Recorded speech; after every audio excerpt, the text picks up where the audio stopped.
morning, he will be discussing to us the role of the TVET in rural development. Ladies and gentlemen, please help me welcome the Secretary to the Cabinet, Secretary Leoncio B. Vasco. Timing of this conference is spot on because this gives me an opportunity to outline before you the mandate which the President has given me. As you may know, Technical Education and Skills Development Authority has been placed under the supervision of the Office of the Cabinet Secretary in order to streamline government's interventions in poverty reduction, especially in the countryside. We face harsh realities in the countryside. More than half of Filipinos live in rural areas, engaging in either farming or fishing. This consists of about 12 million Filipinos, or about 33% of the Philippines labor force. However, 70% of the rural Filipinos remain poor, earning less than 2,000 Philippine peso monthly. In fact, the entire sector, which remains as the Philippines' largest, only contributed 11% to the country's total gross domestic product. Many reasons point to the continued poverty in the rural areas. Besides the fact that most farmers live on subsistence farming, the modernization of the agriculture sector is yet to be seen. The average education level of most farmers is at grade 5. This, coupled with limited access to farming inputs and implements, technology, training, and education, and credit facilities, have contributed to the low agricultural output and income level that our many farmers are experiencing today. This administration is ever committed to transforming our agricultural sector to an agro-business industry which will help us not only put food on the table but also provide and promote countryside development by ensuring higher wages to farm workers and fisher folks. Once again, thank you very much, Cabinet Secretary Leoncio B. Vasco Jr.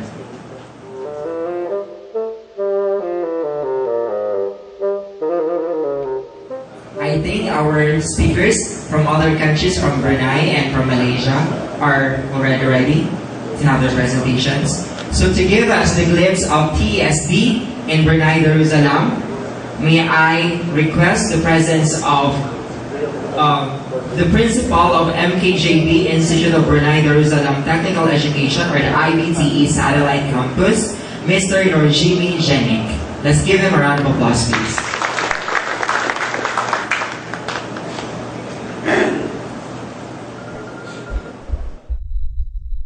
Okay, Bismillahirrahmanirrahim. Assalamualaikum warahmatullahi wabarakatuh, and a very good morning to everyone. So, let me introduce myself. Myself is Nurjimi bin Jinex. I'm the IBTE Principal Satellites. So today, I would like to share with you the transformations of the technical educations in Brunei Darussalam.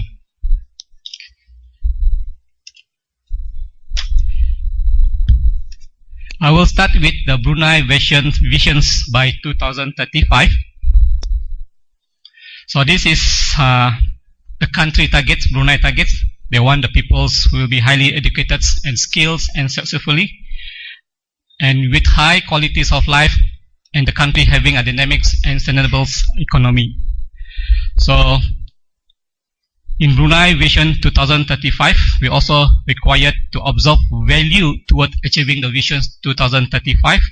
This value being is a loyalty to sultans and also the states, belief in the Islamic value, and also social harmony and traditional practice of friendship and neighborliness.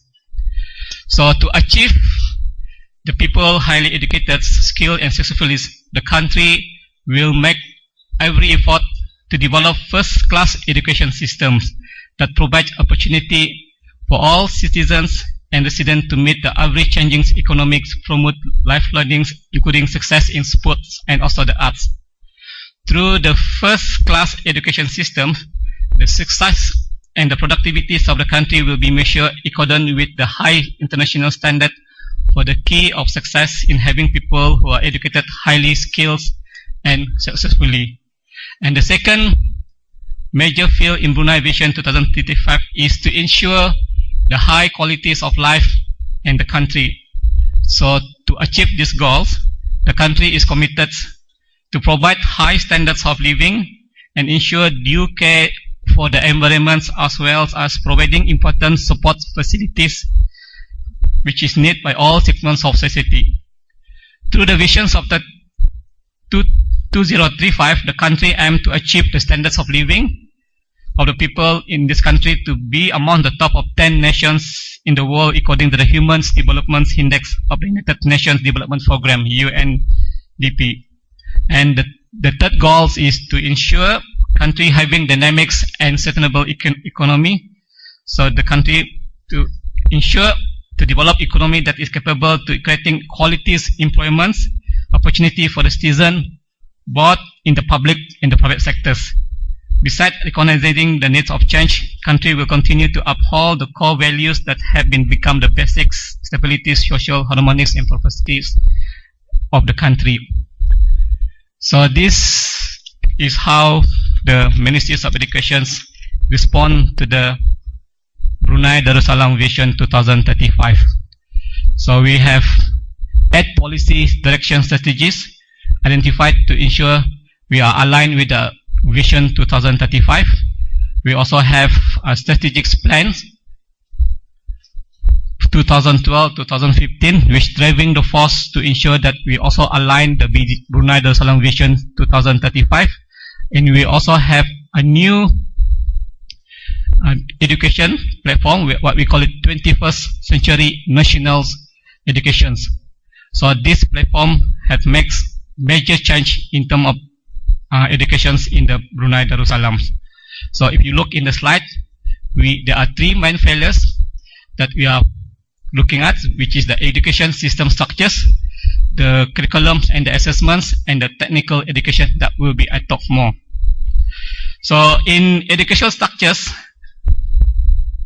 the student enter secondary school have opportunity to take various multi-purpose way according to the potentials and the capabilities. In terms of curriculums, in the SPN 21, there will be a balance, relevance, and difference in taking into account to student needs. This curriculum also responds towards the change. And also in terms of assessment, in SPN, it focuses more on school-based assessment for learning and continuous assessment in the classroom, and depends on the learning subjects, and the assessment percentage will be in the final exam, which between 20 to 30%. And the last one that I will talk more will be the technical educations. So in SPN 21, we concern about the technical and vocational education to make sure it aligns to the visions of Brunei 2035.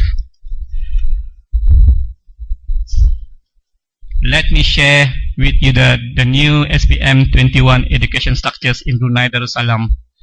So all students are compulsory to attend 12 years schools that include two schools, which is primary schools and also secondary schools. So they start with the preschools and complete year 6 for the primary schools, and for the secondary school they start with year 7 to year 11. So the total they need to go will be 12 years schools. So in this new SPN 21 education structures, there will be no retention from year 1 to year 10. Thank you very much for your attention.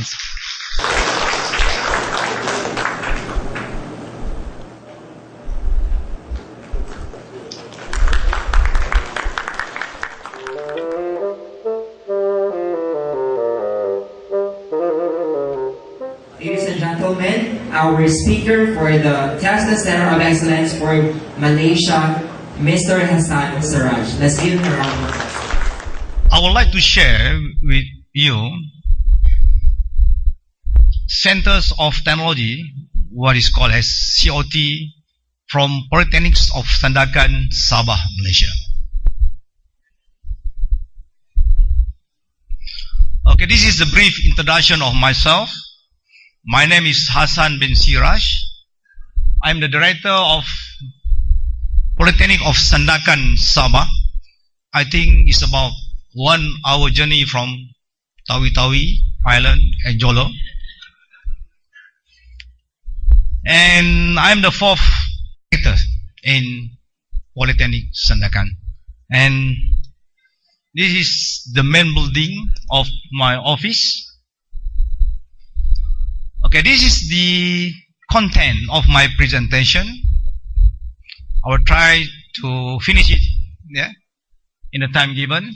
I will start with the introduction, then introduction of Malaysian Polytechnic, TVET in Malaysia, Center of Technology, Polytechnic of Sandakan, and the conclusion.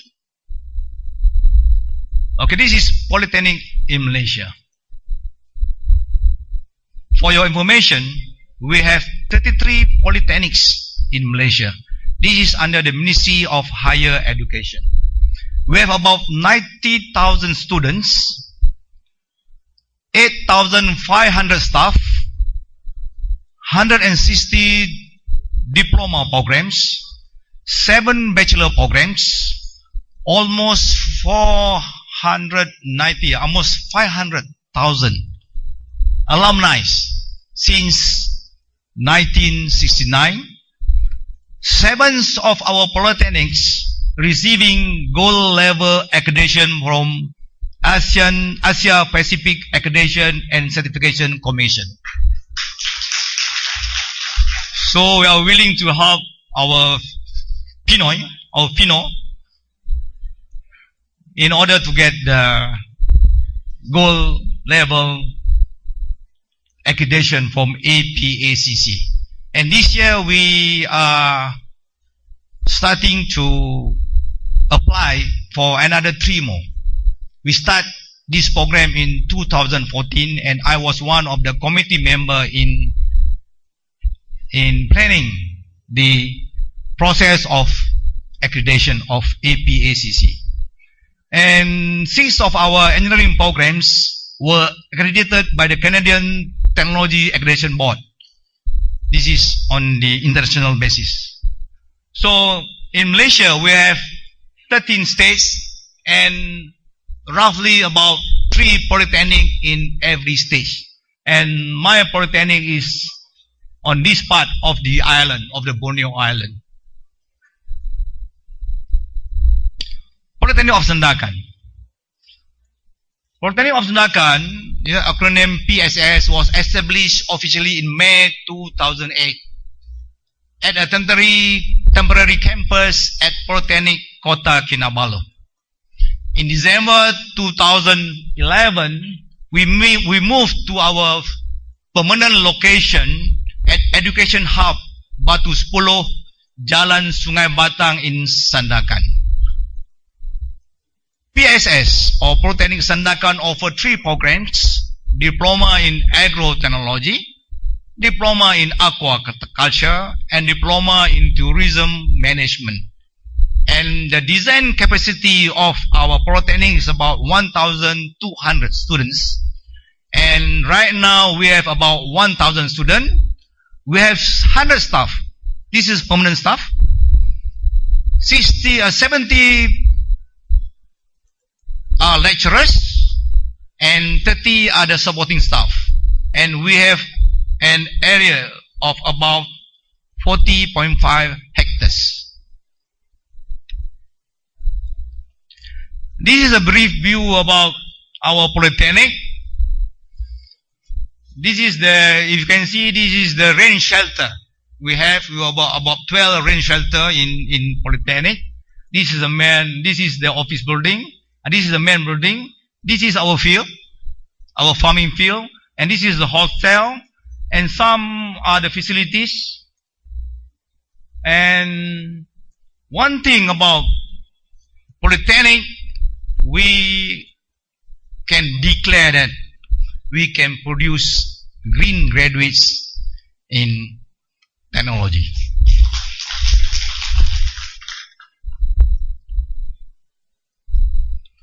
Okay, now I would like to share the TVET, Technical Vocational Training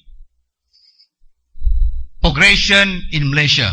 And for your information, one thing about uniqueness of TVET education in Malaysia, we have 9 ministries that involve giving trainings in TVET. I am from the Ministry of Higher Education. My fellow countryman, Cik Arshad, is from the Ministry of Education. Puan Nolida is from the Ministry of Human Resource. So we have 3 representatives from different ministries. We have another 6 ministries not coming. Okay, I would like to share the Malaysian Quality Framework for TVET programs in Malaysia. As what I mentioned just now, we have 2 bodies, accreditation bodies. One is the Malaysian Quality Assurance Accredited. This is on this side.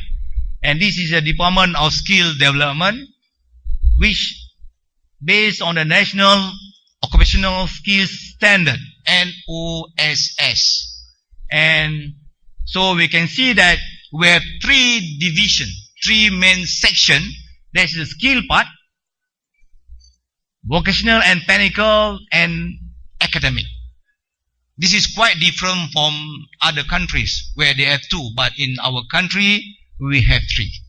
And this is one of the issues that we try to solve, to combine these 2 accreditation bodies into one. And we hope by the year 2016, 17 or 18, we can have only two parts, skills and academic section. So under the skill, we have a skill certificate level 1, level 2, level 3, skill diploma and skill advanced diploma. Under the vocational and technical, we have the vocational technical certificate, diploma, advanced diploma. This is all TVET, and this is at the university level. Certificate, diploma, advanced diploma, graduate, bachelor degree, postgraduate diploma, and certificate master up to doctoral degree. Okay, I would like to share with you our TVET issues and challenges. First is the uncoordinated governance. As I mentioned just now, there are 2 accreditation bodies, unclear TVET articulation, lack of industry input in curriculum design. Second one is a lack of recognition for technologies. Technology is not recognized as proportional. Wage premium in public and private sectors, unlimited access to higher education. The third one is fragmented TVET delivery, multiple providers. As mentioned just now, we have about 9 ministries, no specialization in public TVET, no rating system for performance, and the last one is the competency gaps among instructor. We have this problem, I think, in every institution. The instructor is not well equipped with the latest technologies, no centralized database on instructor profile, minimal industry exposure, and skill deficiency. Okay, and our TVET way forward, in line with the aspiration to become a high-income nation by 2020, the 11 Malaysian plan will focus on 11 initiatives. Strategy 1, Strategy 2, and Strategy 3. This is all the strategies. If you look at, I will make it fast. If you look at the Strategy 3, promoting TVET as a pathway of choice, recognizing technologies as proportional, clearer education pathway for TVET. I think this is the issue where nowadays most of the students, most of the parents do not recognize as TVET as the main contributor to our economy. And under the 11th Nation Plan, we still have the shortage of 0.3 million TVET workers by 2020. Even though we have a lot of workers from other countries, from Indonesia, from India, from Bangladesh, even from Philippines, working in Malaysia, but we still lacking about 0.3. And if no change made, I think we have a huge problem in Malaysia. Thank you very much.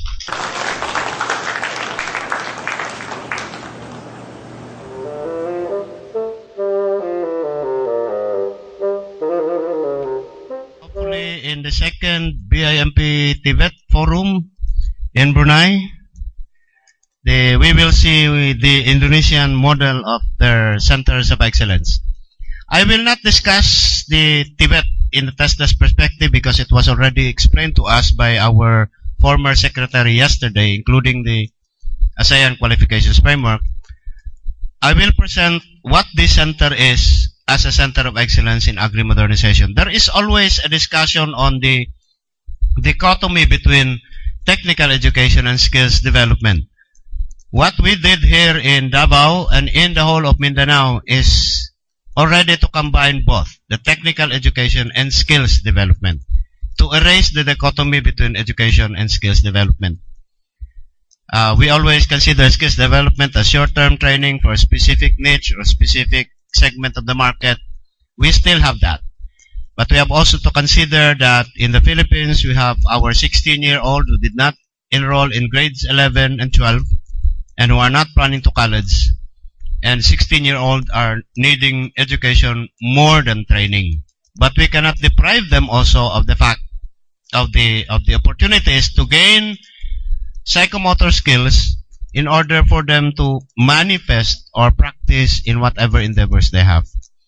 So what I'll be presenting is Corfield, and as proposed to become the BIMP EAGA Center of Excellence in Agricultural Modernization. And I hope that this will trigger the other countries to identify who will be the center of excellence for tourism and who will be the center of excellence in other areas, for us to define in a collaborative manner terms of exchange trainers and exchange students within and among the BIMP EAGA member countries. What we are focusing there is not just the research done by the center itself, but that value of research among the students themselves. So that is beyond our limited concept of skills development, that they will only earn the skills for possible work. This is really forming the value of research in the individual for them to produce a certain product, for them to become technopreneurs rather than just workers. A business concept, and we will train our graduates how to prepare a business plan. Okay, since entrepreneurship is an embedded competency in the curriculum, not as a separate one. As you can see, our restaurant down there is managed already by the students. So they are trained and they earn at the same time. Now, we are already in the process of fabricating some of the farm implements. So we are training the students to do research on whatever innovation they can think of and manufacture that, fabricate that, and implement that as an extension program in the communities for further improvement and later on patent. So our diploma is only 2 years. I thought of Corfield not just as an institution. It's a vision in itself. So Corfield is a keystone of organizational resiliency for a propulsive and heartsome innovativeness and leadership. You might ask yourselves, can we develop that in our students in 2 years' time? It depends on the content of the curriculum and on the expertise of the teachers. It doesn't have to be 5 years or 6 years. As long as your teaching strategy is really apt to develop all these things within an individual, who have already their own experiences and who have already their own view of life. Now, in the context of constructivism as the philosophy of education, we can develop this in our students. So it's not just referring to the center. It's really focused on the learner itself. Because the question that we always ask ourselves is, what will this individual become? Or what will this individual be as an individual, as a member of his immediate community, of his family, of his society, and of the global community, and in the industry. So that's the focus of our curriculum, a learner-focused curriculum. So in order for it to offer 2-year to 3-year program, it has to be an institute rather than a technical vocational training center. This is a regional training center of the National Manpower Youth Council. It evolved into the Korea Philippines Vocational Training Center because of the assistance of KOICA.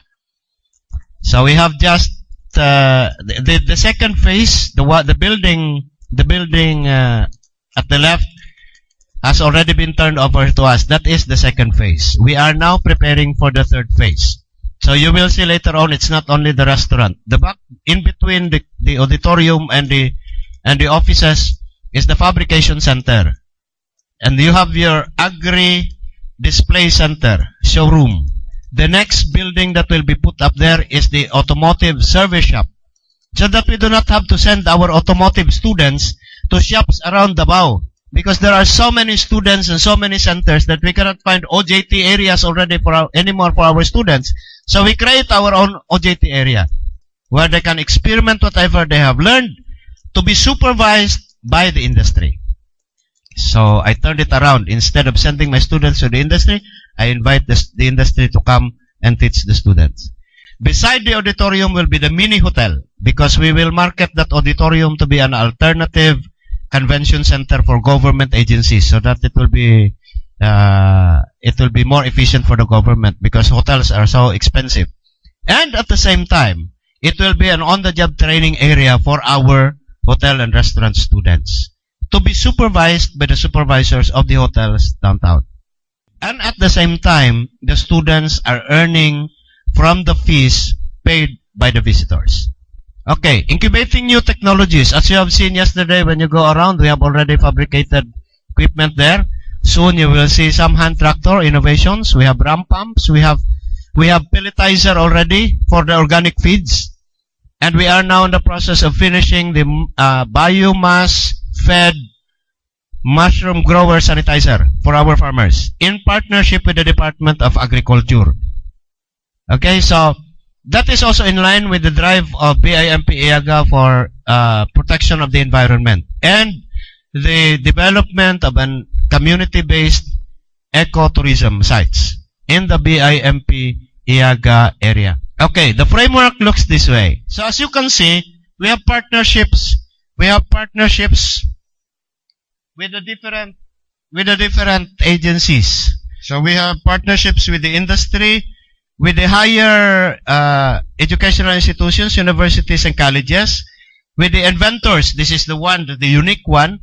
If there are budding inventors in the BIMP EAGA sub-region, you can send your inventors here and make use of my equipment to produce something. Now, if you want to patent it later on to your country, it doesn't matter to us. But it's a BIM endeavors.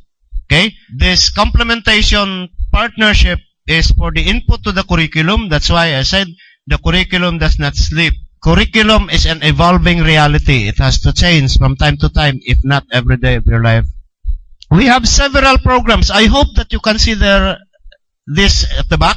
Okay, so we have machining, we have mechatronics technology, we have electrical, automotive technology. So we have short-term programs. And then at the other side is our AWS program. So you finish your 2-year and a half in welding, you are a certified welding inspector. But of course, you have to get the assessment of the AWS. We will soon enroll our welding course in Florida to be recognized as American Welding Society. So you have certified welding educator, certified welder, entry-level welder, advanced level welder, and expert level welder. Visual welding inspection, arc welding and quality control, pipe layout and fit up. welding technology and blueprint reading. And at the center, of course, are our students, and our students who will become very highly skilled, plus inventors at the same time. That's my personal vision for TVET graduates. You finish 2 years, you become an inventor. So these are the end result of this, going to increase productivity, increased employability. Employability is not the same as employment. Employment is only one characteristics of employability. So employment, flexibility at work. So how can you be flexible if you have only one skill? Then permanency at work. So because if you are an industry and you know that your worker is a multi-skilled individual, you will not let go of them because it's very expensive to train a worker. And the fourth characteristics is the opportunity to get promoted to the higher hierarchy of the organization. Meaning the curriculum that we have developed is level 5 diploma program, which is equivalent to middle management based on the description of the Philippine qualifications framework. The graduates of Corfield will become middle managers in their companies.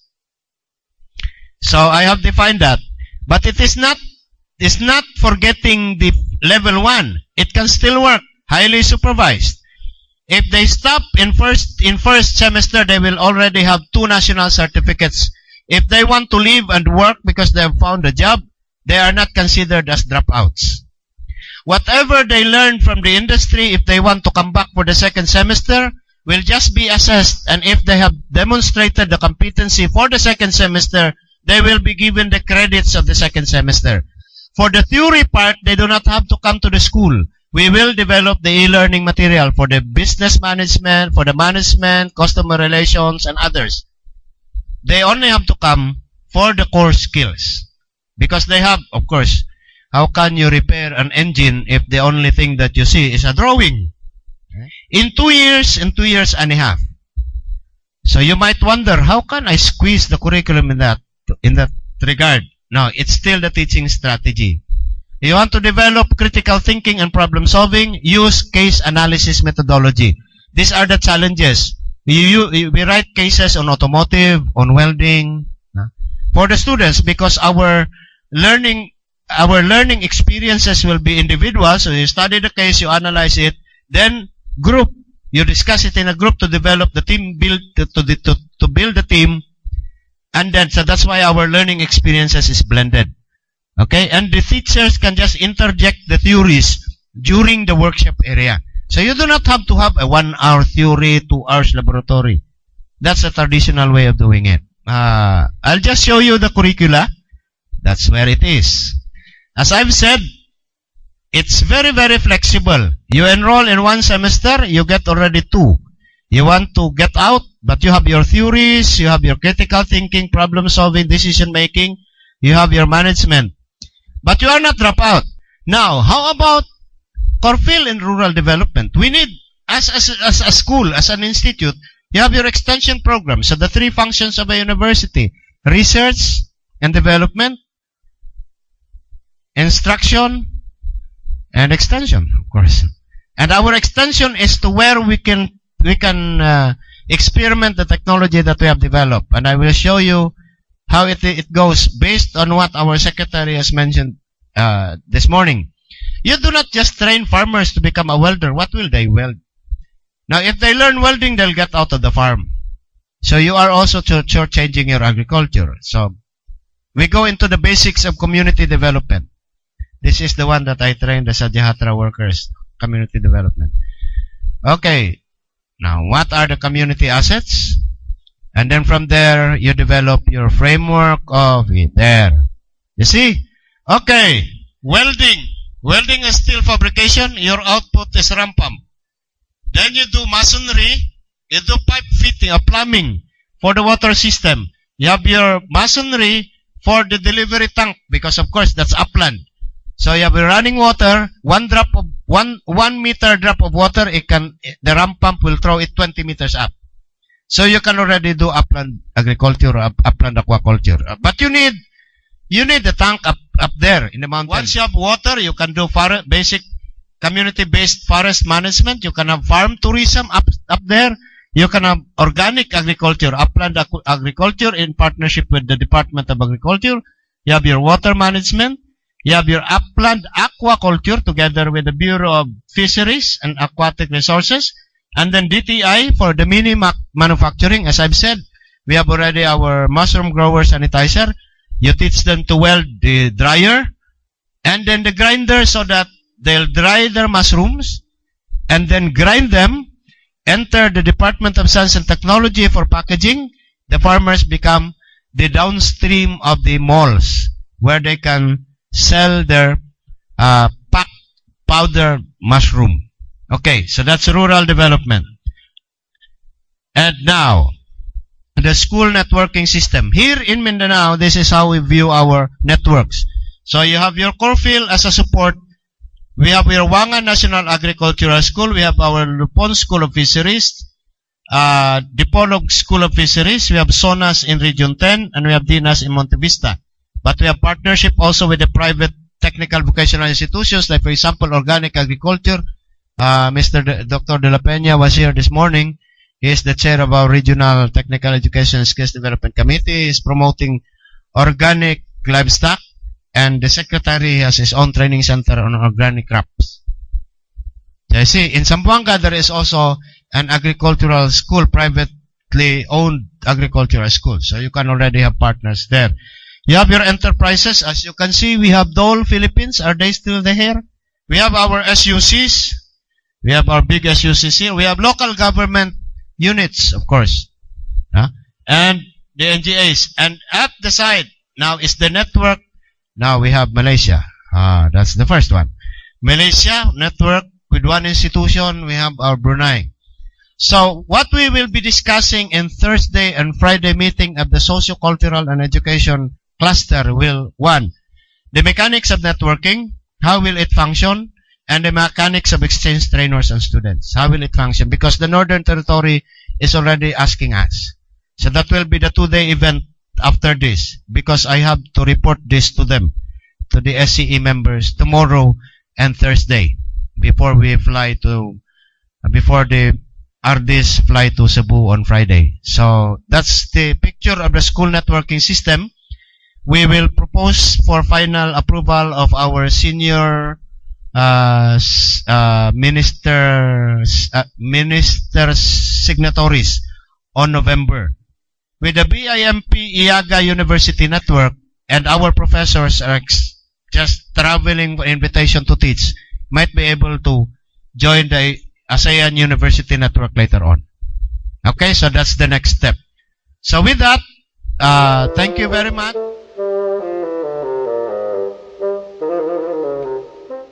Now we're going to proceed to open forum to be facilitated by the Provincial Director of the TESDA North Cotabato Region 12, Mr. Alcide H. Castillo.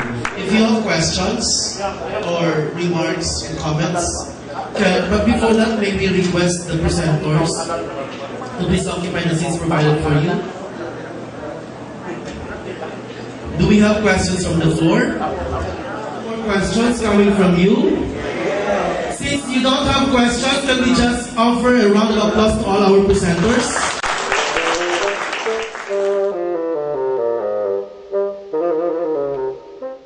May we now proceed to the way forward, the establishment of the BIMP EAGA TVET Providers and Administrators Network, to be facilitated by Engineer Lorenzo Macapi, the Regional Director of the TESDA Region 11 Zamboanga Peninsula. In my presentation, the way forward, to cut it short, the establishment of BIMP EAGA TVET Providers Networks. And we already have, we've been made aware of the areas of cooperation. In fact, there is a material there provided by Malaysia, areas of cooperation in the field, importance of promoting knowledge, sharing among students, professionals, the youth, and faculty members, as well as skills improvement. Okay? So my dear friends, one of the best ways to make the academy stronger and more essential is by opening our gates to collaboration and partnership.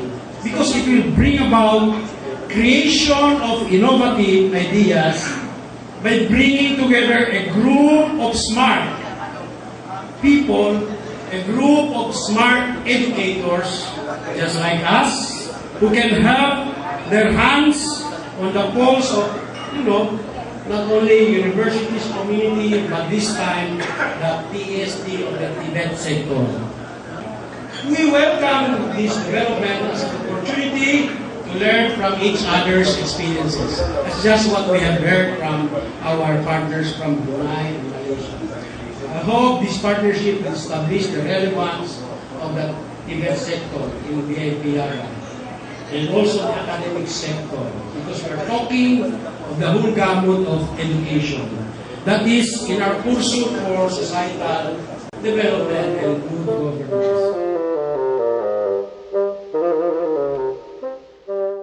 Given the opportunity to give you a recap, yesterday with the welcome remarks given by Director Gayona, the host region and the organizer of this in tandem with the Media and Development Authority, followed with the opening remarks of the Regional Director of DTI Region 11. Then our very own Deputy Director General Rosana of the NETA delivered the welcome message in behalf of our Director General Secretary Jean Mamundio. The first session started on TVET opportunities in the BIMP EAGA and ASEAN by Director Romeo Montenegro of the MINDA. Well, he showed the directions, what needs to be done, and he even posed that question, are we ready for this?